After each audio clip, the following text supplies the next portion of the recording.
बंदे उत्कल जननी आज हूँ से दिन जहाँकि आमको ओडिया जाति भाव में विश्व दरबार में एक स्वतंत्र परिचय सृष्टि कर 1936 मसीहा एप्रिल 1 तारिख दिन गजपति कृष्णचंद्र महाराज नेतृत्व में ओडिशा एक स्वतंत्र प्रदेश भाव गठन है।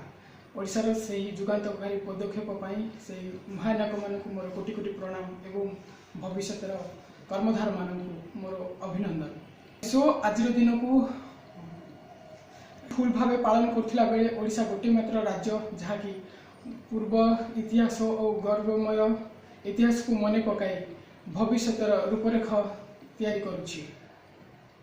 ओडिशा प्राकृतिक संपद एवं विविधतार भरपूर किंतु राज्यर अपारगता शासन यार विभिन्न अर्थ विनियोग आसुवा एवं विकास आसुवा अर्थ बाटमारणा हो जाउछि।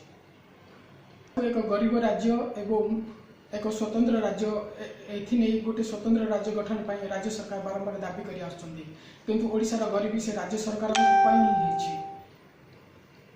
गोटे मास पर आमे एक नूतन सरकार गठन करवा। जाति धर्म वर्ण निर्विशेष मु समस्त को अनुरोध करुछि एक सुस्थ समाज एवं उन्नत राष्ट्र गठन में समस्ते सहयोग करंतु। धन्यवाद।